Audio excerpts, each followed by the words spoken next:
사랑하는 성도 여러분, 오늘 우리는 이제 금요일 마지막 특세를 보내고 있습니다. 오순절 성령 강림이 이루어지고 어떤 공동체의 특징이 나타날까요? 오늘 이 본문의 내용을 보니까는 웃음이 만발합니다. 기쁨이 있습니다. 서로 나누고 정말 서로의 필요를 알고 서로의 고통을 나누고 정말로 하나님의 백성들이 어떻게 표현해야 되는가 아주 이상적인 모습들이 우리에게 나오고 있습니다. 정말로 우리가 하나님 나라 천국에 들어가면 정말 우리가 죽어서 간다면은 이미 하나님 나라가 와 있지만은 우리가 어느 정도 그 하나님의 나라가 어떤 것인가를 그려볼 수 있는 모습이 오늘 작은아마 초대교회에 보이고 있습니다. 이러한 삶을 계속한다는 건 쉽지 않습니다. 그러나 주의 성령이 역사하면 우리는 할 수 없지만 하나님의 능력 속에서 이 일들이 이루어지는 것을 보게 될 것입니다. 자, 여기에 네 가지 중요한 특징이 나타납니다. 성령이 임하시고 하나님의 역사가 일어나는 공동체의 중요한 특징 네 가지가 명백하게 그 사인이 보입니다.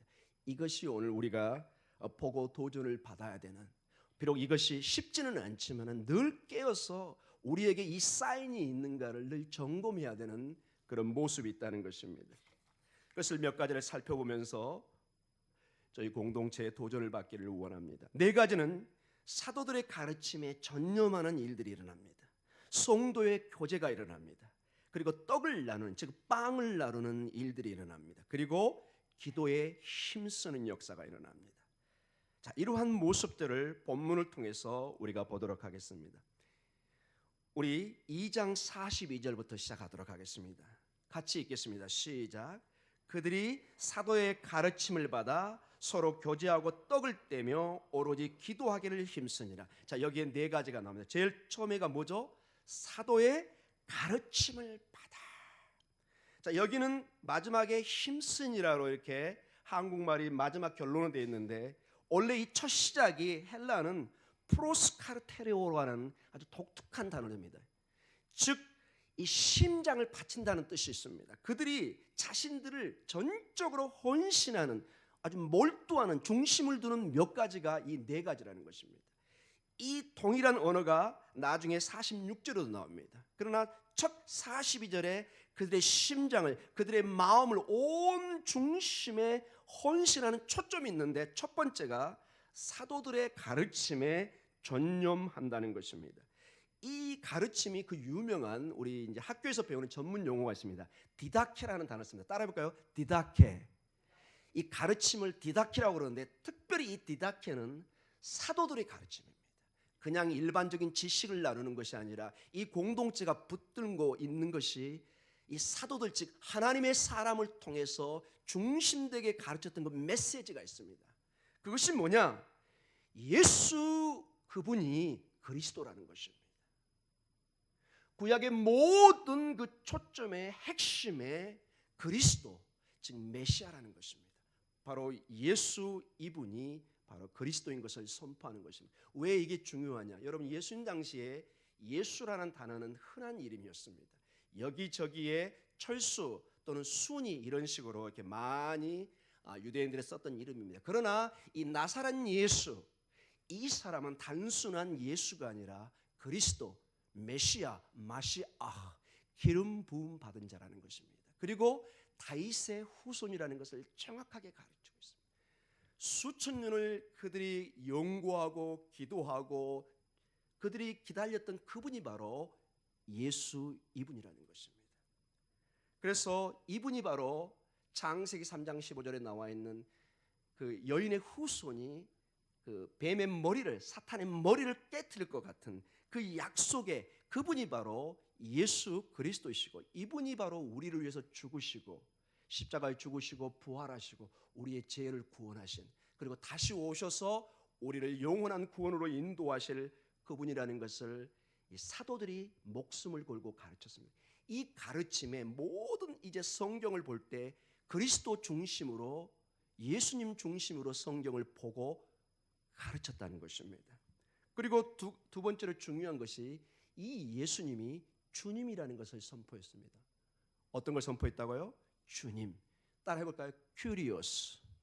이 큐리오스란 단어가 어제도 얘기했지만 중요한 두 가지 핵심 사항이 있습니다. 구약에 여호와라는 단어가 나옵니다. 하나님이란 단어가 나오고 큰 하나님, 그 다음에 여호와 하나님이라는, 즉 우리가 출애굽기를 강의하면서 항상 언약의 하나님, 이스라엘과 직접적으로 연결된 그 언약의 하나님의 단어를 쓸 때는 여호와 하나님이라는 독특한 이름을 쓴다고 그랬습니다. 근데 이 여호와의 이름을 헬라어 성경이라는 그 70인 성경의 유명한 성경이 있는데 거기서 그 여호와의 이름을 번역할 때는 전부 다 큐리오스란 단어를 썼습니다. 그런데 이제 이 예수 그리스도에게 초대교회가 공동체로 고백하는데 이 예수님을 큐리오스로 고백합니다. 나의 주님으로. 근데 이것은 단순한 공동체 고백을 떠나서 그 당시에 이 큐리오스라는 단어는 굉장히 정치적이고 딱 한 사람에게 써야 됩니다. 다른 사람에게 쓰면은 십자가형에 달려서 죽게 만들었습니다. 누구였다고 그랬죠? 로마 황제에게, 모든 로마 황제에 부속된 이 백성들은 로마 황제를 바라보면서 큐리오스라는 단어를 써야 됩니다. 그 당시에 시저나 옥타비오스, 이 모든 황제에게 나의 주인이여 하는 단어를 써야 됩니다. 그렇게 고백을 해야 됩니다. 그런데 이 신앙 공동체가 목숨을 걸고 그것을 거부하고 예수님을 나의 큐리오스, 나의 주님이라고 고백했다는 것입니다. 이 신앙 고백을 이들이 이제 모여서 사도들의 가르침에 그들의 심장을 바치는 그 일을 하고 있다는 거예요. 즉 우리의 심장을 바친다, 전심전력을 다한다는 것입니다. 사랑하는 성도 여러분, 왜 우리는 성경에도 정확하게 이게 전체 센텐스가 안 나와 있는데도 사도신경을 고백할까요? 여러분, 이 사도신경이 바로 그 수천 년을 우리 신앙 공동체가 고백했던 내용을 모아놓은 것입니다. 사도신경은 사실은 성경 딱 한 부분에 나와 있는 건 아닙니다. 그러나 우리의 믿음의 선조들이 이것만큼은 교회가 날마다 고백해야 하는데 이걸 뽑아놓은 이 신조, 이 교리가 모아놓은 것이 사도신경입니다. 그래서 일부 교단에서는 이것을 고백하지 않는 사람들도 있습니다. 이건 성경에서 나온 게 아니라고. 그러나 우리가 명심해야 될 것은 이것은 성경에서 그대로 가지고 온 하나님의 중요한 가르침이라는 것입니다. 그래서 우리는 특별히 우리 장로교회는 모든 예배에 앞서서 이 신앙을 고백하는 사도신경을 고백하고 있는 것입니다. 그런데 이것이 오늘 보니까 2장 42절에 그들의 심장을 바쳐서 온 마음을 중심해서 가장 먼저 했던 게 뭐죠? 사도들의 가르침에 전심전력을 했다는 것입니다. 바라기는 우리 목동 중앙교회는 모든 것에 앞서 이 하나님의 말씀의 가르침에 가르치고 전파하고 그 다음에 고치는 놀라운 역사가 일어납니다. 아멘. 이것이 우리 주님의 삶의 질서였고 이것을 그대로 사도들이 이것을 가르쳤고 그것을 함께 믿고 따랐던 백성들이 초대교회가 그 전통을 따르고 있다는 것입니다. 사랑하는 성도 여러분, 그래서 우리는 가르치고 전파하고 고치는 교회 그 핵심의 사도들의 전통을 우리가 따르고 있습니다. 두 번째로 이 가르침, 사도들의 신앙 고백에 아주 절대적으로 우리가 중심으로 하면서 그 다음에 일어나는 일들이 뭘까요? 40절 같이 읽겠습니다. 같이 읽겠습니다. 시작. 그들이 사도의 가르침을 받아 서로 교제합니다. 교제. 여러분, 이 교제가 그 유명한 코이노니아입니다. 따라해볼까요? 코이노니아. 코이노니아라는 서로가 무엇을 나누다 이런 뜻을 가지고 있습니다. 즉 이 무엇을 나누는데 이 공동체가 무언가를 나눕니다. 여기서 이 공동체는 야하드라는 히브리 원어에서 왔습니다. 이게 하나라는 뜻입니다. 1, 2, 3 할 때 하나, 1이라는 뜻. 즉 모든 공동체가 하나로 뭉쳐 있는데 이 공동체가 무언가 서로 나누는데 서로 돕고 서로 필요를 채워줍니다. 이게 바로 코이노니아입니다. 이것이 초대교회의 중요한 한 특징으로 부각이 되고 있습니다. 공동체가 이제 각자 하나하나 그냥 믿음으로 흩어지는 것이 아니라 이 개인이 모여서 한 지체를 누리면서 서로의 필요를 알고 교제를 나눕니다. 찬양을 같이 합니다. 기도를 같이 합니다. 음식을 같이 나눕니다. 서로 격려하고 기도합니다. 이것이 건강한 초대교회의 그 모습으로 드러나고 있는 것입니다. 이것은 고린도전서 1장 9절에 사도 바울 선생님이 계속해서 강력히 외치는 것을 보게 됩니다. 우리 같이 읽겠습니다. 시작. 너희를 불러 그의 아들 예수 그리스도 우리 주와 더불어 교제하게 하시는 하나님은 미쁘시다. 하나님은 신실하시다. 어떻게 하죠? 코이노니아하게 하는. 무엇의 중심으로요? 너희를 불러 그의 아들, 아버지의 아들 예수 그리스도 우리 주와 더불어 교제하게 한다는 것입니다. 여러분, 우리가 교제하는 이 모습은 바로 예수 그리스도 안에 이루어지는 놀라운 하나님의 코이노니아라는 것입니다. 예수 그리스도를 믿는 공통된 신앙을 고백하는 사람들이 나누는 삶이 바로 교제, 코이노니아라고 오늘 이름을 지우고 있습니다. 이 복음의 능력 안에 있는 사람들의 교제는 특정한 현상과 특질이 삶이 이제 이 코이노니아를 하는 사람들에게는 두 가지 또 중요한 특징이 나옵니다. 어떤 교제를 나누고 있을까요? 오늘 2장 44절에서 45절의 모습이 나옵니다. 우리 같이 한번 읽어볼까요? 시작. 믿는 사람이 다 함께 있어 모든 물건을 서로 통용하고 또 재산과 소유를 팔아 각 사람의 필요를 따라 나누어 주며. 자, 지금이나 옛날이나 내가 가진 것을 나눈다는 것은 쉬운 일이 아닙니다. 이것은 말과 현실은 굉장히 다르다는 것을 여러분도 저도 너무 잘 알고 있습니다. 내가 새벽부터 밤늦게까지 일한 그 재산을, 그 일부를 나눈다는 것은 내가 결단을 하지 않으면 절대 쉽지 않다는 것을 여러분 잘 알 것입니다. 여기 특징이 뭐냐? 자기 재산을 다 팔아서 나는 아무것도 없이 그런 것이 아니라 함께 나누는 것입니다. 내가 10이면 충분할 때 내가 15개를 가지고 있으면 거기 한 5개 정도를 함께 필요한 공동체 어려운 사람에게 나누는 모습입니다. 나중에 이 모습은 정말로 실질적으로 어려움을 당한 형제들을 돕는 모습으로 구체적으로 발전되는 것을 보게 됩니다. 사도행전 11장 27절과 30절에 그 당시에 큰 기근이 일어나면서 예루살렘 공동체에 큰 어려움이 생깁니다. 이때 여러 지체가 헌금을 모아서, 여기 부조라고 나오는데 헌금을 모아서 돕는 모습이 나옵니다. 같이 한번 읽어보겠습니다. 시작. 그때 선지자들이 예루살렘에서 안디옥에 이르니 그 중에 아가보로 하는 한 사람이 일어나 성령으로 말하되 천하에 큰 흉년이 들리라 하더니 글라우디 때에 그렇게 되니라. 제자들이 각각 그 힘대로 유대에 사는 형제들에게 부조를 보내기로 작정하고 이를 실행하여 바나바와 사울의 손으로 장로들에게 보내니라. 그때 실제로 이 글라우디 로마 황제 때 큰 기근이 생기면서 정말로 예루살렘 지역에 먹고 사는 것이 힘들 때가 있어요. 이 소식을 들었을 때 많은 믿음의 지체들이, 여기 부조라고 나와 있는데 여기 전체 내용에 보면은 헌금입니다. 헌금을 모아서 그 당시에 교회 선교사였던 바나바와 바울에게 이걸 주면서 도와달라고 이렇게 보내는 모습이 나옵니다. 이것이 바로 살아있는 믿음의 공동체의 교제의 모습이라는 것입니다. 이런 삶을 통해서 서로 돕는 모습이 나온가 하면은 신앙적으로도 그들에게는 큰 변화가 있는 것을 보게 됩니다.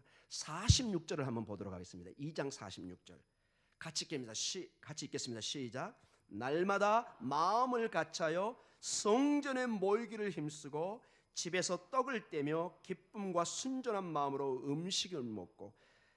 여기 보면은 42절과 비슷한 내용이 나오는데 여기 한 가지 중요한 게 하나가 더 나옵니다. 날마다 마음을 같이하여 어디에 모이기를 힘쓰죠? 성전에 모이기를 힘씁니다. 성전에 모이기를. 즉 그들은 예배의 자리로 모이기 시작합니다. 하나님이 그들의 삶의 중심의 자리에 잡기 시작합니다. 예배가 삶의 우선순위가 됩니다. 그들은 모이기만 하면은 말로 끝내는 것이 아니라 항상 모여서 성전에 모인다. 즉 예배의 삶이 회복되는 것을 보게 됩니다.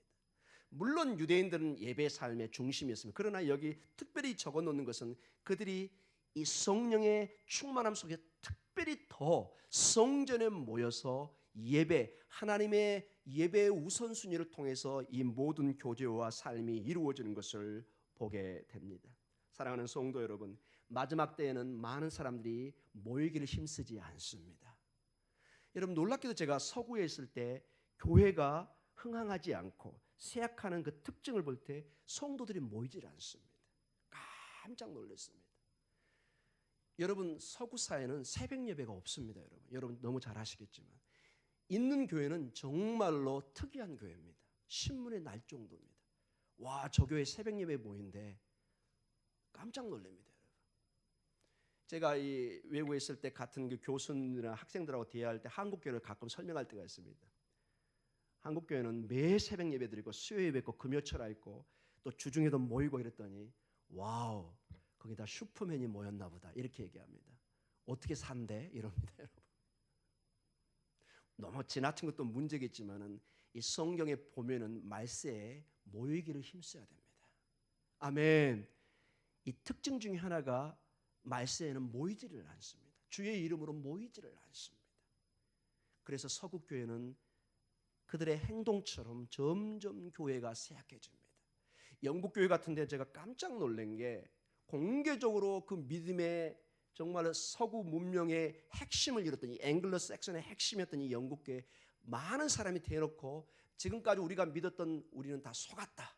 하나님이 어디 있냐고 이렇게 하면서 교회를 술집으로 만들고 모스크에 팔아버리고 이런 어떤 기가 막힌 일들이 일어납니다. 자기들의 영혼과 자기들의 전통을 자기들의 조상들의 모든 것을 팔아버리는 그런 어떤 비참한 모습을 보게 됩니다. 우리 교회는 모든 중심이 예배 중심이고 하나님 중심이 되어야 될 것을 축복하며 기도합니다. 세 번째로 중요한 것이 떡을 떼며 빵을 나눕니다. 즉 우리 번역에는 떡을 뗀다고 그랬는데 이거는 좀 더 실질적인 것은 아닌 것 같습니다. 거듭 강조하지만 떡은 우리도 매일 먹지는 않습니다. 여기 원어에는 빵을 나눈다. 즉 밥을 나눈 것입니다. 밥. 제가 이 목동 중앙교회 와서 그래도 가장 제가 이 전통을 크게 본 게 그 어렵지만 그 좀 부족해 보이는 지하 식당이지만은 날마다 주일에 모여서 그 식사를 같이 나누는, 그리고 목동 중학교 식사만큼은 어디에 내놔도 자랑할 만큼 그런 것을 볼 때 너무 감사합니다. 이제는 새해부터 우리 남성 성도님들 함께 설거지로 이렇게 동참하는 모습을 볼 때 벌써 우리 목동 중앙교회는 이 초대교회의 놀라운 것을 회복하고 있는 그런 모습을 봅니다. 아멘. 42절에 같이 보겠습니다. 2장 42절에 그들이 사도의 가르침을 받아 서로 교제하고 뭐하죠? 떡을 떼며 빵을 나누며 이렇게 나옵니다. 자, 여기서 이 떡을 떼며 빵을 나눈다, 이 말은 많은 학자들이 해석을 했습니다. 이게 도대체 구체적으로 무엇을 했다는 말인가? 단순히 빵만 나눈 건가? 밥을 나눈 건가? 그러나 여기에는 두 가지 뜻이 있다고 공통된 특징을 얘기합니다. 이 빵을 나눈다, 이것은 성만찬을 얘기할 수도 있습니다. 늘 그들은 모여서 주님의 죽으심과 부활하심과 승천하심과 다시 오심을 기념하는 우리의 성찬식 비슷한 그것을 매일 나눴다는 것입니다. 제가 볼 때 그건 상당한 근거가 있는 얘기입니다. 그리고 이 성찬식뿐만 아니라 그들은 모였을 때 항상 음식을 같이 나눴다는 증거들이 가지고 있습니다. 그래서 이들은 그 주님의 살과 주님의 피를 나눈다는 이 말이 오해가 돼가지고 초대교회에 어떤 소문이 돌았냐면은 우리 교회를 박해하는 한 조건으로 하나의 그 이유로 저들은 사람을 먹는다 이렇게 생각을 했습니다. 식인종이라고 했습니다. 식인종. 저 예수 믿는 사람은 식인종이다 이렇게 했습니다. 왜냐? 만날 때마다 주의 피를 나눈다, 주님의 살을 뗀다, 이 말을 그것만 들리거든요. 그러니까 쟤들은 집에 모여가지고 사람을 잡아먹는구나, 이런 문헌들이 나옵니다. 그럼 그들은 오해한 것입니다. 실제로 우리가 주님의 살과 피를 먹는 것이 아니라 상징적으로 성찬을 통해서 포도주를 나누고 빵을 나누면서 이것을 했던 것을 보게 됩니다. 사랑하는 성도 여러분, 우리 목동 중앙교회는 좀 어렵지만은 점점 더 어려워질지도 모르겠지만 우리 교회가 아마 이게 더 부흥이 되면은 음식을 같이 나누는 정신, 이게 쉽지 않을 걸로 압니다. 그러나 저는 바라기는 목동 중앙교회가 이 좋은 전통을 끝까지 지켜주기를 원합니다. 믿음의 공동체가 음식을 나누는 것은 아주 중요한 초대교회의 모습이었습니다. 정말 우리 믿지 않는 사람도 뭐하죠? 밥 한 끼 먹자. 즉 우리는 주로 밥을 먹으면서 마음과 사랑을 나눕니다. 근데 이거는 서구도 마찬가지입니다. 정말로 중요한 얘기할 때 항상 음식을 나누는 것을 보게 됩니다. 이것이 초대교회 전통에서 시작되는 것을 그들은 잘 모르지만은 그러나 실질적으로 우리의 삶에도 나와 있는 것을 보게 됩니다. 음식을 나누면서 서로의 마음을 읽고 서로를 격려하고 서로의 필요를 따라서 기도하며 사랑을 나누는 이 전통이 우리 목동중앙교회도 더욱더 충만이 될 줄을 믿습니다. 이제 네 번째로 마지막으로 기도에 힘쓰는 모습이 나옵니다. 42절 같이 읽겠습니다. 시작.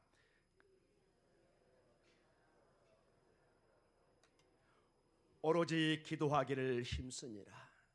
사도들의 가르침에 초점을 맞추고 서로 교제하고 빵을 나누며 그들이 마지막으로 힘쓰는 것은 기도에 힘썼다는 중요한 가르침을 주고 있습니다. 근데 여러분, 여기서 기도에 힘쓴다는 이것이 단순히 기도하는 것이 아니라 이 원어에 타이스프로스카이스라는 독특한 어떤 정관사를 붙여놨습니다. 그냥 일반적인 기도가 아니라 그 기도들입니다. 복수형을 써가지고 그 기도들, 즉 어떤 정해진 시간을 만들어 놓고 기도에 힘썼다는 것입니다. 마치 우리가 화요일 날, 금요일, 수요일 이렇게 정해진 시간을 놓고 아무 때나 와서 기도하는 그것도 있지만은 정해진 시간을 만들어 놓고 정기적으로 기도에 힘썼다는 것입니다. 그래서 이 기도가, 이 본문에 나와 있는 이 기도는 일반적인 기도가 아닌 것을 알게 됩니다. 정해진 시간에 정기적으로 기도를 했다는 것을 우리가 보게 됩니다. 그들은 성령님의 임재로 말미암아 일어난 일들을 말하는 것으로 끝내는 것이 아니라 하나님과의 대화, 즉 기도에 전심전력했던 것을 우리가 알 수 있습니다. 사랑하는 성도 여러분, 성령의 역사가 지속되기 위해서는 반드시 기도가 함께해야 합니다. 여러분의 삶과 저희의 삶과 우리의 다음 세대, 우리의 가정이 계속해서 하나님의 축복과 인도함을 받기 위해서는 끊임없는 계속된 기도가 있어야 된다는 것입니다. 이 기도는 한 번 있다 사라지는 것이 아니라 계속해서 우리가 호흡을 하듯이 음식을 먹듯이 날마다 하나님과의 대화의 시간이 중요한 것입니다. 대화가 끊어진 가정을 보십시오. 얼마나 냉랭한 기운이 돕니까? 이건 가족이지만 가족이 아닙니다. 대화가 있는 가족은 새로운 생기로 힘과 비전을 나누는 것을 보게 됩니다. 교회도 마찬가지고 우리의 신앙생활도 마찬가지입니다. 우리의 삶에 주님과의 대화가 끊어지면 일단 교회가 멀어집니다. 예배가 멀어집니다. 주님과의 관계가 소원해집니다. 어쩔 수가 없습니다. 우리 젊은이들 여기 오늘 많이 나와 있는데 관계도 그렇습니다. 서로 사랑하는 관계인데 특징이 대화가 많아집니다. 그러나 관계가 멀어지면 첫 증거가 뭐죠? 대화가 짧아집니다. 옛날에는 1시간을 만나도 10분, 1분 정도밖에 지난 것 같이 안 보이지만 서로 관계가 지겨워지면 어떻게 되죠? 10분만 지나도 한 2시간, 3시간 지난 것처럼 힘들어집니다. 특히 우리 아빠들, 자녀들하고 어떻습니까? 1시간 이상 대화가 지속되시는 혹시 아빠들 있습니까? 대단한 분입니다. 우리 남자분들 주로 이렇게 우리 남성, 우리 성도들 같이 만나면 굉장히 쉬운 게 아닌 걸 봅니다. 제가 이번에 우리 당회원들 수련회 가서 너무 놀란 게 정말 저는 걱정했습니다. 이분들 굉장히 무뚝뚝해 보이는데 어떻게 대화를 해갈까? 주의 성령께서 역사해서 밤 3시, 4시까지 막 졸리는데 저는 속으로 막 계속 대화를 하시는 모습을 봤습니다. 서로 놀랐습니다. 당회원들이. 우리가 어떻게 이렇게 길게 대화를 할 수 있었을까? 성령의 역사입니다. 아멘. 여러분, 성령 충만해야 대화의 깊이가 넓어지고 아주 그 대화가 깊어지는 것을 보게 됩니다. 기도의 삶을 여러분 우리 회복해야 됩니다. 말로 신앙생활 절대로 열심히 안 됩니다. 나는 결단을 하고 기도의 자리로 와야 되는 것을 보게 됩니다. 사랑하는 성도 여러분, 우리 주님도 이러한 기도의 본을 보여주시는 것을 보게 됩니다.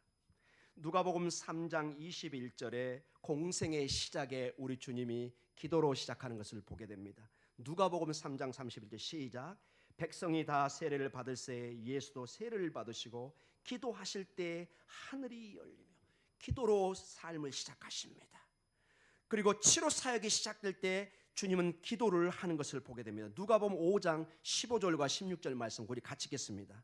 예수의 소문이 더욱 퍼짐에 수많은 무리가 말씀도 듣고 자기 병도 고침을 받고자 하여 모여오되 예수는 물러가서 한적한 곳에서 기도하시니라.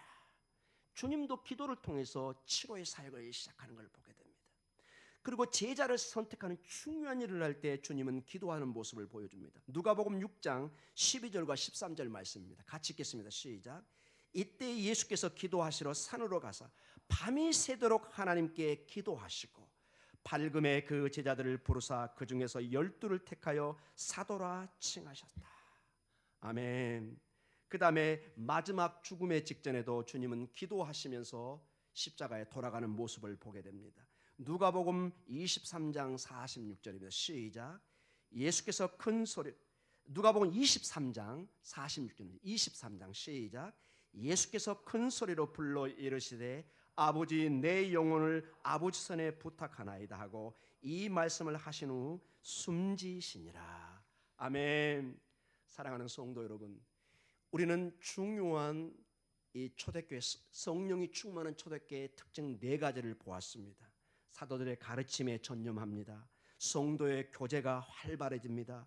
빵을 나누는 역사가 충만해집니다. 그리고 마지막에 기도에 힘쓰는 모습이 나옵니다.